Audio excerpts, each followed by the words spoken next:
Bismillahirrahmanirrahim. Assalamualaikum warahmatullahi wabarakatuh. Wargi Bagja Lengkong Channel, orang kasumpingan tamu anu begitu luar biasa dinten ieu.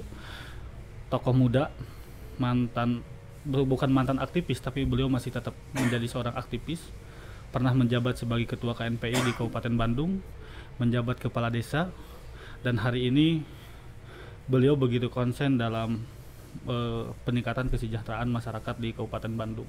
Banyak jabatan-jabatan keorganisasian kepemudaan yang beliau emban. Tidak salah kita belajar ke beliau karena ada orang yang mengatakan kalau seandainya kita berkumpul dengan orang baik, maka orang yang memiliki niat jahat itu akan tersingkir. Kita panggil atau apa ya? Kita panggil Kang Deden. Siap. Biasanya panggilannya Kang Deden, tapi namanya Galih Hendrawan. Hendrawan. Hendrawan.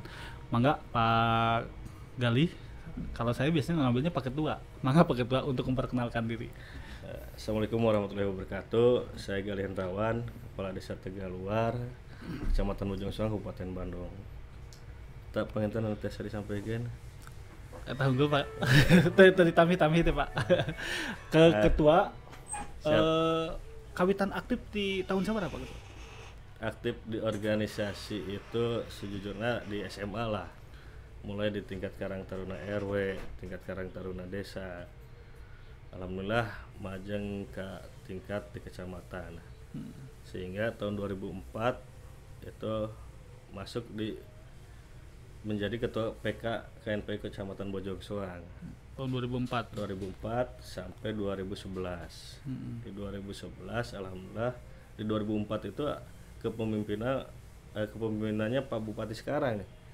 2004 itu zaman Kang DS menjadi ketua KNPI Kabupaten Bandung dan saya menjadi ketua PK Kecamatan Bojong Soang. Jadi 2004 sampai 2011.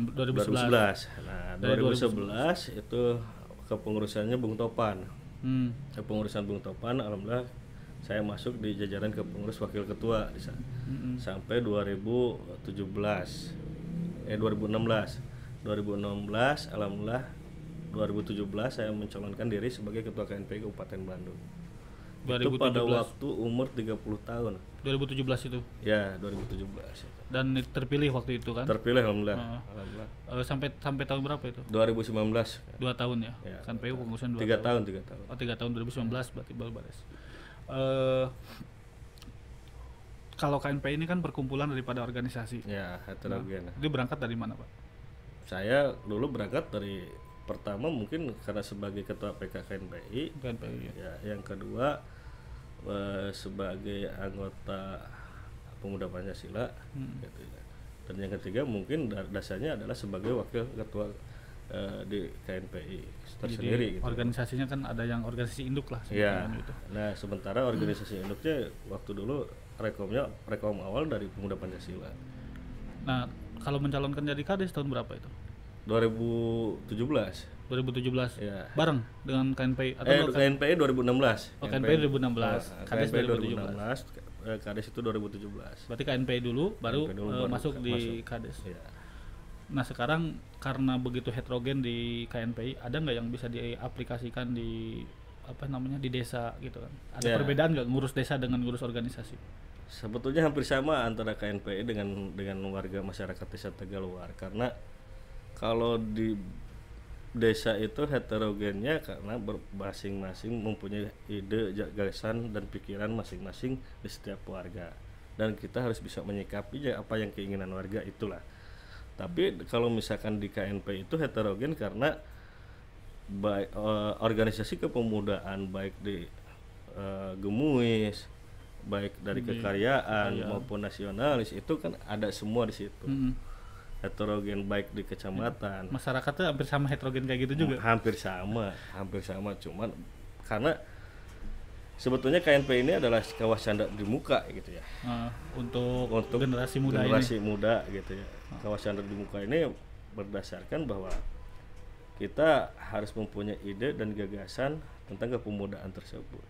Dan itu pembinaan yang sangat luar biasa menjadikan kita ini sebagai manusia yang lebih dewasa untuk menyikapi di berbagai hal atau bidang. Pak, sekarang itu berarti kalau dari 2017 sampai dengan bentar lagi masa baktinya habis tuh di kepala desa. Habis Di sampai 2023 saya. 2023 tahun depan ya. Ya.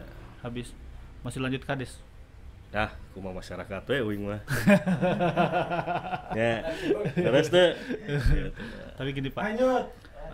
Saya nih para Lekong Bagja Channel, saya tuh dekat dengan beliau tuh lumayan lah dari KMPI. Sekarang itu perasaan sih komunikasi kita masih biasa-biasa saja, tidak ada yang berubah. Padahal beliau ini sekarang Bapak ini sekarang itu kan menjadi sosok kasar nama alo bupati gitu loh Pak.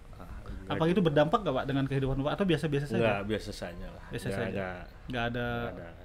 Karena komunikasi dengan orang-orang juga seperti itu. Biasa. Ada kesibukan tambahan nggak ada? Nggak ada. Kuli saya Pak. Pokoknya fokus fokus di desa ya. Fokus ya. Kuli saya Pak. Kulilingan. Tapi kalau sepertinya suatu saat ada ketemu dengan bupati kan, kalau kita kan pasti ada protokoler. Ya. Kalau di keluarga itu biasa-biasa juga. Sama juga kita harus menghormati protap yang ada lah gitu ya. Oh, tetap ada protokoler. Ya, tetap protokoler itu harus ditempuh. Ini masuk di skenario impian nggak Pak? Enggak. Ini di luar nalar lah semua ya, luar nalar kita, luar nalar keluarga gitu ya. Ya amanah lah gitu ya, amanah buat Pak Bupati gitu ya, dari masyarakat Kabupaten Bandung. Dan itu mudah-mudahan Pak Bupati sekarang itu mengemban amanah yang sangat luar biasa gitu ya, dan bisa bermanfaat terhadap warga masyarakat Kabupaten Bandung itu. Intinya gitu, karena jangan sampai amanah yang diberikan oleh masyarakat tidak bisa berdampak terhadap masyarakat juga. Jadi intinya mah ya itu, kata Bupati kemarin waktu kunjungan ke podcast ini juga pernah kunjungan. Ya. Sebaik-baiknya manusia adalah orang yang bermanfaat terhadap orang lain. Dan ini keluarga sudah mewakafkan beliau untuk menjadi bupati. Ya. Tapi di luar mimpi ya, bukan lagi di luar cita-cita gitu kan, di luar mimpi. Di luar mimpi lah gitu. Sampai harus ada salah seorang keluarga yang jadi bupati gitu. Ya, di luar mimpi. Jadi kalau kehidupan biasa mah normal-normal saja. Normal saja. Fokus di desa dan segala macamnya. Ya kuli lah saya mah. Kulilingan. Tapi ini ada nggak Pak ke depan nyalon dewan gitu? Aku masyarakat ya mah. Kumaha ada dorongan gitu. Ada dorongan kalau misalkan ada. Ini di belakang itu kan banyak para kades siap-siap mendorong kan? Jadi sudah ada siap lanjutkan. Tapi emang benar gitu dah. Nggak ada yang harus ada lah keterwakilan dari masyarakat Bojong Soang itu baik di provinsi maupun di Kabupaten Bandung. Nah, karena kita juga harus bisa ada yang mendorong dari rekan-rekan kita gitu ya. Kenapa ya? Rekan-rekan kades maksudnya? Ya rekan-rekan kades gitu ya. Karena keterwakilan itu sangat penting dan harus bisa bermanfaat terhadap wilayahnya kita masing-masing. Gitu. Nah, itu yang saya harapkan gitu ya. Sinyal nama jelas, sinyal nama nggak jelas tah. Jadi harus ada yang ngadorong nggak saya, berarti bakal gitu. Jadi sinyalnya nggak jelas. Jadi kode sinyalnya sudah jelas. Naik ya Pak? Enggak lah. Mudah-mudahan ya ridho dari Allah gitu. Tetap kita ridho dari Allah, ridho dari masyarakat, terhilap ridho di orang tua. Karena beliau sekarang ini, kita lanjut aja. Lanjut saja. Terus Pak. Kau lanjut saya pertanyaan dia. Pak, sekarang ini kan dinamikanya begitu keras ya. Bapak sekarang ketika kita melihat Pak Deden Galih ini, beliau ini dulu aktif di kekaryaan. Nah sekarang aktif di Gemuis. Yeah. Nah komunikasi apa yang terjadi Pak? Ada yang menyebut pasti kan ngaranna teh nya pastilah nu ngomongkeun pengkhianat, nu ngomongkeun naon segala rupa, keluar jeung segala rupa pindah ke satu aya nu ngomongkeun kutu luncat pasti naon ge. Nah itu gimana Pak? Aya nu terpenting mah pindah agama we. Terus adapun misalkan berpindah. Tapi ada yang bicara ya ada pastilah Pak. Nah, cuman ya maksudnya pasti yang terdengar gitu. Pasti, cuman pada posisinya kita harus bisa menempatkan kan gitu. Di mana kita duduk, di mana kita bicara dan di mana kita diskusi. Baik dari kekaryaan maupun Gemuis gitu ya. Itu sebetulnya sama keinginannya untuk memajukan contoh lah gitu ya. Untuk memajukan para pemuda. Contoh untuk menyerap aspirasi dari para pemuda. Sebetulnya nggak ada perbedaan antara Gemuis dengan kekaryaan. Ya maksudnya kan dulu berdekatan dengan orang-orang kekaryaan, Ya. sekarang berdekatan dengan orang-orang gemuis gitu. Ya atau abdi jadi Langsung banyak keluarga. langsung beriman modenan gitu. Kacanakeun Itu orang gemuis kan Bapak gitu. paham tuh sih ke Bapak sendiri gitu. Bapak ya itu kan persoalannya leveling di tingkat desa itu harus sudah ditinggalkan. Ah enggak Pak, kita ini masih masyarakat biasa Pak. Karena udah berpikir leveling di tingkatan kabupaten, tingkatan provinsi gitu. Ya bukan berpikir seperti itu, tapi ya, harus ada yang bisa bermanfaat bagi warga masyarakat di Sekitarnya. sekitarnya. Gitu. Terus apa saja di desa sekarang ini yang bisa apa? Yang Salah satu contoh gini Pak, kita ini kan salah satu contoh ya. Kita ini sudah berbicara, wilayah kita ini sudah berbicara lintas provinsi Pak. Banyak, salah satu contoh lah jalan lah gitu. Kita ini berbicara sudah jalan provinsi. Sekecamatan Bojongsong pasti adalah yang namanya jalan provinsi. Sampai detik ini apa yang kita rasakan, apa yang kita inginkan, apa yang kita aspirasikan terhadap provinsi. Ada nggak yang mendorong supaya bisa gitu ya, mendorong aspirasi tersebut terhadap pembangunan di wilayah kita? Salah satu contohnya itu. Berarti Salah satu salah satu contohnya. Walaupun banyak. ini sudah kode keras kan ya. Enggak lah bos. Enggak. Enggak lah bos. Enggak lah bos. Jadi, Kita tapi mah ini direkam ya, Mbak? mending di bawah lah bos. Hah? Di bawah dulu aja. Oh, di bawah Netetar dulu. aja nih cakamalan lah. Gitu. Tetap bisa kita pahami, bisa kita lihat ternyata low profilnya masih tetap muncul. Walaupun kode-kodenya ya kan politis apa dengan politisi.